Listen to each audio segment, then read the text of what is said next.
Bu, kalau lansia itu kan sudah banyak penurunan ya, maupun dari pikiran, tenaga, keuangan, dan lainnya ya Bu ya.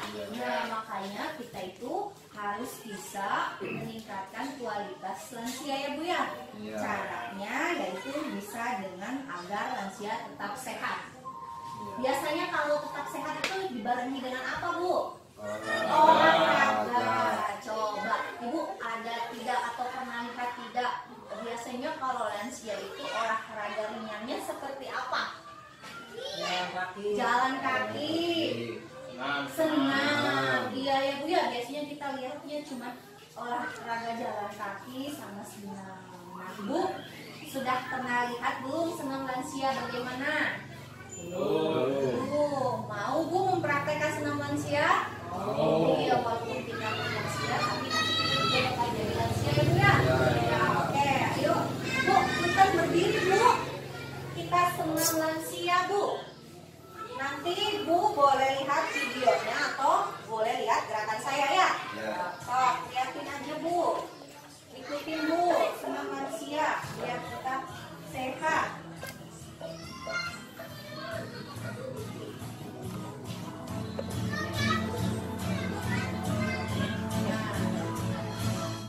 Pemanasan dulu Bu, tarik nafas. Tarik nafas. Ya. Ya. Tarik nafas. Kalian ya Bu, sekarang gerakannya jalan tempat Bu. Jalan tempat, santai aja. Lebarkan kaki, tepuk tangan, sengaja kamu Bu. Ya.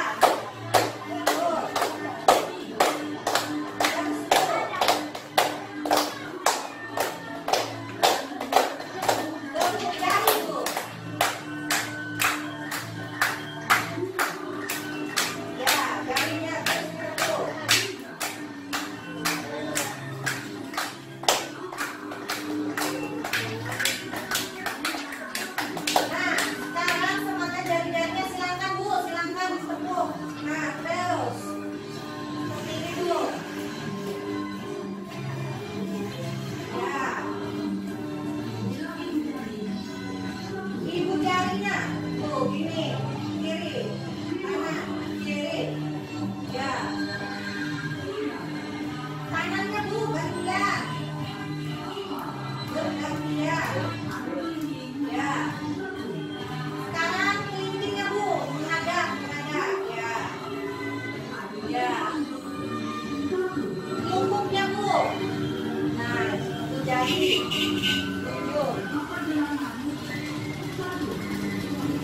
Pergelangan tangan Bu, kiri dulu, baru kanan. Tutup Bu. Ya, adiknya Bu, ininya. Ya, tangannya Bu. Nah, ditekan jari Bu, ditekan jarinya. Nah, digoyang-goyangkan ini. Ya. Nah, buka jari, buka.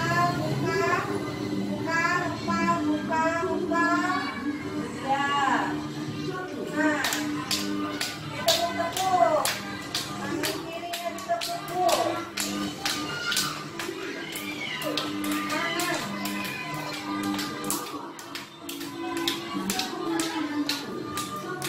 Ya. Terus tepuk-tepuk sampai lengan dan bahu. Ya, terus. Tarik tangan Bu.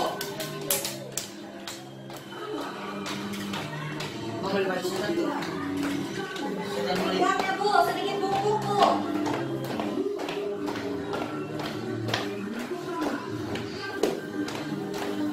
Pahanya Bu.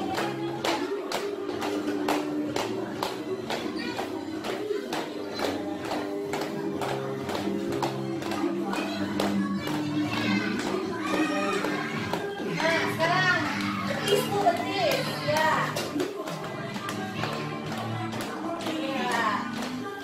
Ya, berdiri Bu.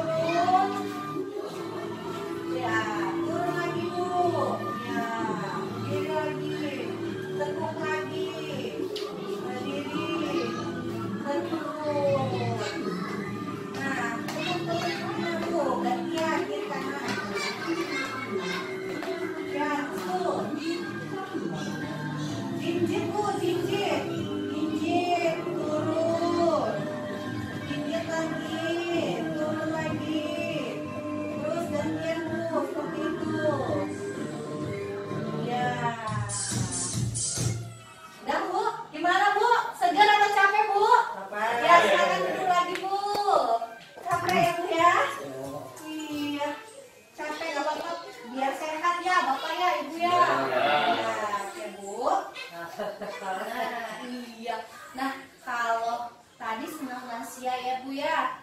Itu kita juga bisa melakukan olahraga ringan seperti jalan ya. Tapi kita harus lihat kondisi lansianya juga dan keamanannya agar tidak terjadi cedera ya Bu ya, karena lansia kan tadi takutnya lemes atau mudah jatuh ya, karena kalau lansia itu mudah cedera ya, luka ya Bu ya.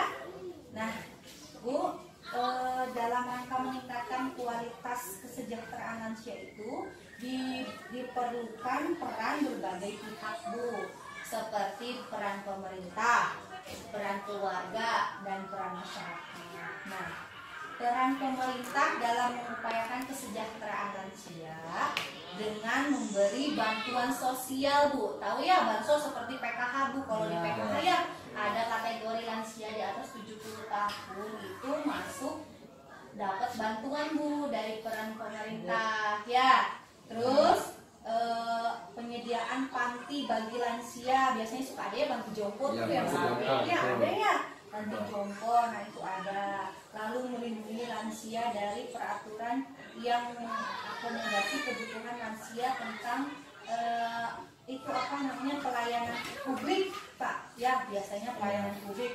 Terus kemudahan sarana dan prasarana dan pelayanan administrasi kesehatan.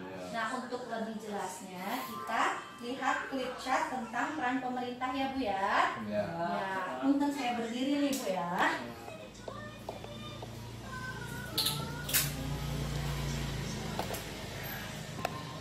Nah, ini peran pemerintah. Peran pemerintah dalam upaya peningkatan kesejahteraan lansia Bu. Di sini yaitu pemeran pemerintah yang pertama, ada yang bisa membantu saya? Coba Bapak EM, ini yang pertama apa? Membuat kemudahan bagi lansia dalam menggunakan fasilitas umum. Iya, membuat kemudahan lansia dalam menggunakan fasilitas umum ya. Terus yang kedua, memberikan kemudahan dalam melakukan perjalanan agar pihak moda transportasi mendahulukan lansia dan memprioritaskan tempat duduk untuk lansia. Ya, biasanya kalau di kendaraan-kendaraan umum ya, itu biasanya ada tempat duduk khusus untuk para lansia, atau biasanya kalau untuk duduk paling pertama biasanya lansia dulu dibanding yang sehat ya, maksudnya yang muda ya Bu ya. Terus memberikan pelayanan khusus bagi lansia di puskesmas, ada tuh Bu ya, biasanya ke desa-desa juga ada ya, posyandu lansia ada tuh. Coba yang terakhir Bapak bacakan tolong. Memberikan pelayanan dan keringanan biaya untuk pembelian tiket di tempat rekreasi. Iya, memberikan pelayanan dalam loket khusus dan keringanan biaya untuk pembelian tiket di tempat rekreasi, tiket untuk perjalanan ya. Jadi intinya dari pemerintah itu memudahkan segala hal yang berurusan dengan lansia ya. Itu adalah peran dari pemerintah. Nah Bu, pemerintah itu tidak bekerja sendirian ya, harus ada campur tangan keluarga dan masyarakat. Nah, Ibu kan ini dalam keluarga nih, barangkali ada nenek ya atau saudaranya yang sudah lansia. Nah, itu keluarga juga berperan Bu dalam peningkatan kesejahteraan lansia, masyarakat juga. Nah, di sini coba kalau di keluarga apa yang keluarga lakukan untuk meningkatkan kesejahteraan lansia dengan memberi apa? Baju ya, memberi pakaian, terus memberi apa? Makanan. Kalau sakit gimana Bu? Obatin. Iya, memberi pelayanan kesehatannya, diobatin, betul. Terus Bu, kalau misalkan di masyarakatnya itu bagaimana terhadap lansianya Bu? Ibu tahu tidak? Ikut diajak sholat Jumat misalkan ya, terus diajak pengajian, iya itu ya. Jadi keluarga, masyarakat maupun semua aspek itu harus membantu. Nah Bu, kita lihat ya di chart 9, yaitu tentang yuk peduli lansia. Coba ya kita lihat peduli lansia. Nah,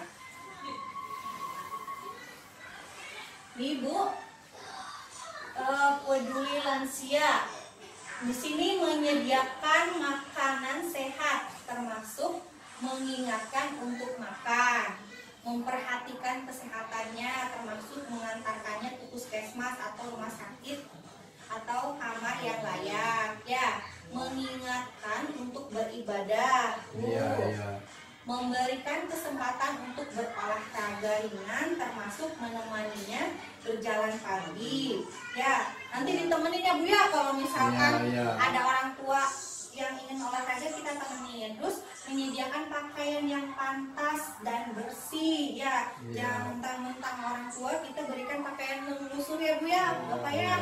Nah, ini menjadi pendengar yang baik ya. Biasanya kalau orang tua juga suka ngomong, kita harus dengerin ya Ibu ya. Nah, mengasihi orang tua dengan tulus, memperhatikan kedekatan hubungan antara suami dan istri lansia, memberi kesempatan untuk kegiatan sosial lainnya bersama-sama, bersama tetangga dan teman-temannya. Lalu memberikan kegiatan yang merangsang memori atau daya ingatnya seperti membaca, mengisi teka-teki silang dan lain sebagainya. Nah, tadi di sini Ibu bisa bantu dengan membelikan buku, koran ya, untuk meningkatkan daya ingatnya. Ya. Nah, itu tadi isi tentang peduli pada lansia ya. Nah, selanjutnya yaitu dari peran masyarakat juga ada Bu ya. Dari peran masyarakat kita bisa lihat flip chart 10 ya. Ini ada peran serta masyarakat terhadap lansia Bapak Ibu. Di sini masyarakat itu harus membantu kerjasama dengan puskesmas menyediakan posyandu lansia. Ada ya di desa ya? Ada ya. Kadang ke warga-warga, ke RT juga ada ya Bu ya, ada kan ya. Terus menginisiasi kegiatan seperti senam lansia atau rekreasi. Menginisiasi itu menyediakan tempat, bisa menggagas kegiatan, bisa ya Bu ya. Ya. Terus menggalang pertemuan lansia rutin, mengikuti pengajian atau kebaktian. Terus seni budaya, arisan, ya, yang seperti tadi Bapak bilang ya, Ibu bilang ya, mengajak tadi sholat Jumat bersama, terus pengajian bareng, ya, terus mengajak lansia ikut hadir dalam kegiatan gotong royong. Misalkan di desa ada kegiatan gotong royong, jangan mentang-mentang lansia disepelekan ya Ibu ya, harus tetap diajak. Terus mengundang lansia hadir dalam acara-acara RT RW, tuh. Terus membantu penguatan keluarga yang menghadapi lansia yang bermasalah. Lalu merujuk ke lembaga yang terkait jika menemukan lansia bermasalah atau mendapatkan kekerasan.